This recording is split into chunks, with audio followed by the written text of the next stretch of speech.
केंद्र सरकार ने इन कर्मचारियों की पेंशन और अन्य लाभों में कर दिए हैं बदलाव, जो कि आपके लिए जानना बेहद ही महत्वपूर्ण है। नमस्कार दोस्तों, आप सभी का हार्दिक स्वागत है आपके अपने YouTube चैनल पर। तो दोस्तों, आप सभी का ज़्यादा समय न लेते हुए रुख करते हैं आज की इस ताज़ा अपडेट की तरफ। कार्मिक और पेंशनभोगी कल्याण मंत्रालय की ओर से एक पत्र जारी किया गया है, जिसके तहत 5वें, 6ठे और 7वें जो सेंट्रल पे कमीशन के कर्मचारी हैं, उनकी जो पेंशन है उसके नियम में बदलाव कर दिए गए हैं। दोस्तों, केंद्र की ओर से कुछ कर्मचारियों के पेंशन, फैमिली पेंशन और अन्य लाभों में संशोधन किया गया है।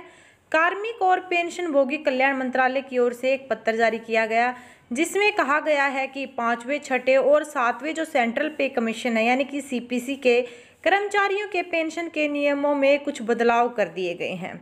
मंत्रालय ने अपने पत्र में यह भी कहा है कि 1996 से पहले सभी पेंशन भोगियों को 5वें सीपीसी के अंतर्गत रखा जाएगा और 2006 वालों को 6ठे सीपीसी के अंतर्गत, 2016 वालों को 7वें सीपीसी के पेंशन में संशोधित किया गया है।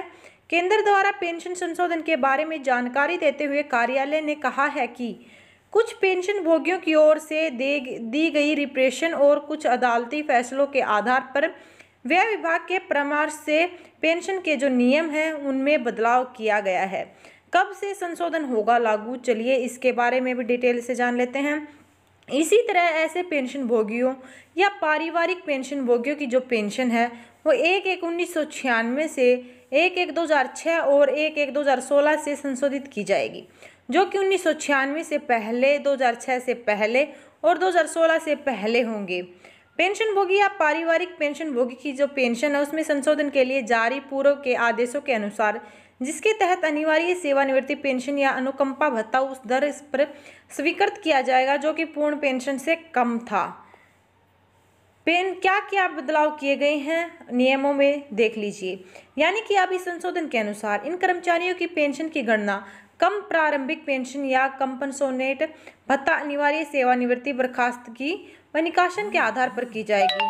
दूसरे शब्दों में कहें तो परिपत्र के अनुसार संशोधित पेंशन या अनुकंपा भत्ता उसी प्रतिशत से कम किया जाएगा जिससे अनिवार्य सेवानिवृत्ति, बर्खास्त या हटाने पर पेंशन और अनुकंपा भत्ता की मंजूरी के समय प्रारंभिक पेंशन कम की गई थी। हालांकि गणना की गई है कि संशोधित पेंशन के बिना किसी कटौती के पूर्ण रूप से दी जाएगी। पेंशन की राशि में कहीं नहीं होगी कहीं भी कमी। परिपत्र के अनुसार गणना की गई है कि जो पारिवारिक पेंशन की जो राशि है उसमें किसी भी मामले में कोई भी कमी नहीं आएगी, जिसमें ऐसे मामले शामिल हैं जहां प्रारंभिक अनिवार्य सेवानिवृत्ति पेंशन और अनुकंपा भत्ता की राशि पूर्ण पेंशन से कम थी। तो दोस्तों, क्या आप भी 2016 वाले में आते हैं या फिर 1996 वाले में, यानी कि 5वें, 6ठे और 7वें सीपीसी के अंतर्गत आते हैं? आप देख सकते हैं कि आप कौन से रैंक में आते हैं या फिर कौन से भत्ते में आते हैं।